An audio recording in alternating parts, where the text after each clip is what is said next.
आप सभी किसान साथियों को नमस्कार। किसान साथियों, आज हम बात करेंगे इस वीडियो में लहसुन की जो हार्वेस्टिंग होनी है उसके बारे में। विशेषकर किसान साथियों, आप सभी लोग लगातार मेरे YouTube चैनल से बने हुए हैं और आप सभी लोगों का प्यार और सहयोग मिलता आ रहा है अभी तक। आप सबका इसके लिए बहुत बहुत धन्यवाद, आभार और शुक्रिया।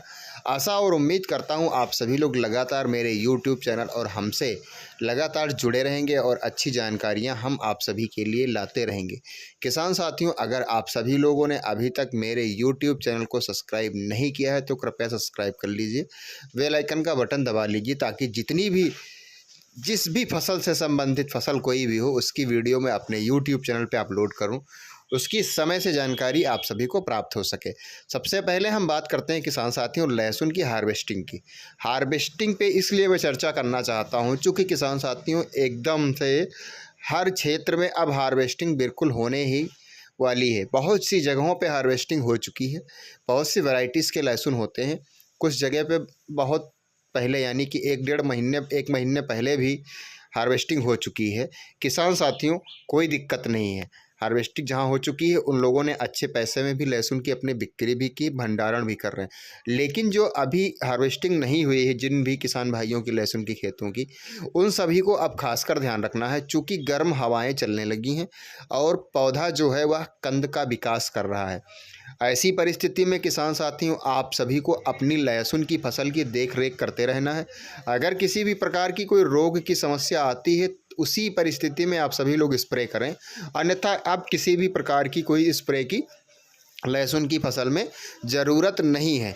किसान साथियों, अगर आपके खेत में अनुकूल फसल के हिसाब से नमी है तो आप पानी भी ना दें। अगर पानी की कमी है, नमी आपके खेत में पर्याप्त नहीं है, वैसी परिस्थिति में आप सभी लोग हल्की मात्रा में पानी लगाएं।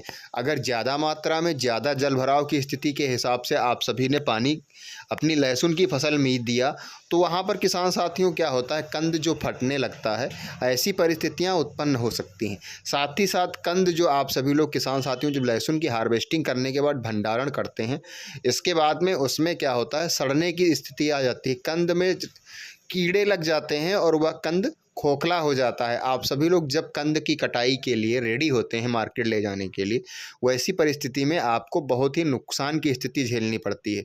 तो बिल्कुल भी यह सब गलतियां नहीं करनी है। साथ ही साथ किसान साथियों, लहसुन के जो पौधे हैं उनका जो तना है उस तने को आप सभी लोग चेक करते रहें। तने में अगर कड़कपन बिल्कुल बना हुआ है पहले की जैसे ही, तो किसान साथियों आप सभी लोग थोड़ा लेट से हार्वेस्टिंग करें। अगर तने में मुलायमपन आ गया है, तना यानी कि सिंपल नॉर्मल हो चुका है, हल्का सा तना अगर दबाएंगे तो वह दबेगा, तो किसान साथियों ऐसी स्थिति में आप सभी लोग अगर चाहें तो हार्वेस्टिंग कर सकते हैं। लेकिन अगर आप सभी को लहसुन का भंडारण करना है तो आप सभी लोग अभी हार्वेस्टिंग 15 दिन ना करें। किसान साथियों, ऐसा मैं इसलिए कह रहा हूँ चूँकि लहसुन के कंद अभी अच्छी तरीके से पूर्ण रूप से विकसित नहीं हो पाए हैं। इसलिए अगर आप कच्ची अवधि में यानी कि अगर आप लहसुन की अभी हार्वेस्टिंग कर देंगे और लहसुन का जो कंद है वह अभी पूर्ण रूप से विकसित नहीं हुआ है, तो यह लहसुन, जैसे किसान भाई भंडारण करते हैं इसके बाद में कहते हैं हमारा लहसुन खराब हो रहा है, तो वैसी स्थिति पनप सकती है। इसलिए आप सभी लोगों ने जहाँ तक अभी तक आप सभी लोग अपनी लहसुन की देखभाल करते निरंतर चले आ रहे हैं, तो आप 10-15 दिन और देख लीजिए, इसके बाद में हार्वेस्टिंग करिए। किसान साथियों, अब हम बात करते हैं लहसुन की जो हार्वेस्टिंग किसान भाई करना चाहते हैं उनको कैसे करना चाहिए, तरीका क्या आना चाहिए। बहुत से किसान भाइयों की शिकायत रहती है कि हमने लहसुन की हार्वेस्टिंग की है और लहसुन हमारा जो है उसका कंद वह हरा हरा हो रहा है, हरे कलर का हो रहा है। ऐसी परिस्थितियाँ तब उत्पन्न होती हैं जब आपका लहसुन कच्चा होता है, यानी कि पूर्ण रूप से पका नहीं हुआ होता है और आप लोग हार्वेस्टिंग यानी कि लहसुन के कंद की खुदाई कर देते हैं, वहाँ पर यह स्थितियाँ पनप सकती हैं। लेकिन किसान साथियों, आप सभी को करना क्या है, सबसे पहले मैं आप सभी को बता रहा हूँ सबसे अच्छा और बेस्ट तरीका हार्वेस्टिंग का। आप सभी लोग हार्वेस्टिंग करें, लेकिन जो कंद है आपका, उस कंद को, जो पत्तियां हैं लहसुन की ऊपरी सिरा डंठल है, उससे ढकते जाएं। यानी कि कंद के ऊपर लहसुन का जो ऊपरी सिरा पलाई है पत्तियों की, उसको आप ढकते जाएंगे उसके माध्यम से कंद को, तो वहाँ पर हरा नहीं होगा। और किसान साथियों, 2-3 दिन अच्छी धूप लगाने के बाद में ही आप सभी लोग लहसुन की जो बांधते हैं आप सभी लोग, जितना भी हिसाब से आप बांधते होंगे छोटे छोटे रूप में, उसकी आप सभी लोग बंधाई करें।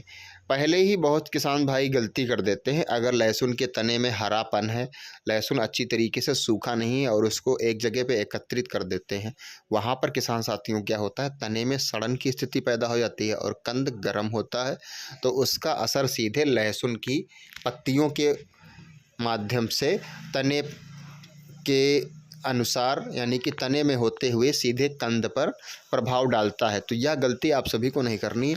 आप कंद की हार्वेस्टिंग करिए और उसको ढकते रहिए। अगर कंद आप ढकते रहेंगे तो किसान साथियों जो पत्तियां हैं वो अच्छी तरीके से सूखती रहेंगी और कंद के ऊपर डायरेक्ट सीधे धूप नहीं लगेगी। इससे क्या है, कंद में किसी भी प्रकार की कोई समस्या नहीं आएगी। और किसान साथियों अब हम बात करते हैं, एक लहसुन की जो फसल है उसमें समस्या उत्पन्न हो रही है। अगर किसान भाई आप सभी की लहसुन की फसल में समस्याएं हैं तो आप सभी लोग स्प्रे करें, अगर नहीं है तो कोई ज़रूरत नहीं। सबसे ज़्यादा समस्या आ रही है थ्रिप्स की। लहसुन में जो जलेबी रोग लग रहा है उसके लिए आप सभी लोग सतर्क रहिएगा। अगर ज़रा सा भी दिक्कत आ रही है किसान साथियों तो सिर्फ एक स्प्रे कर दीजिएगा और यह समस्या समाप्त हो जाएगी। स्प्रे में किसान साथियों क्या है, पिप्रोनिल 40% और एमिडा क्लोरोपिड यानी कि जो बायर कंपनी की लिसेंटा आती है 10 से 12 ग्राम 15 से 20 लीटर पानी में घोल करके स्प्रे कर दीजिएगा। किसान साथियों जब जलेबी रोग लग जाता है वैसी परिस्थिति में अगर आप सभी लोग समय से स्प्रे नहीं करते हैं तो वहाँ पर क्या होता है, पौधा बेकार हो जाता है और कंद का जो विकास अच्छी तरीके से निरंतर होता हुआ चला आ रहा है उसमें कमी आ जाएगी। कंद जो है उनका आकार जो है वह छोटा हो जाएगा और मार्केट वैल्यू में भी उसमें कमी आ जाएगी। तो किसान साथियों यह रही आप सभी के लिए कुछ खास बातें। फिर मिलेंगे अगले वीडियो।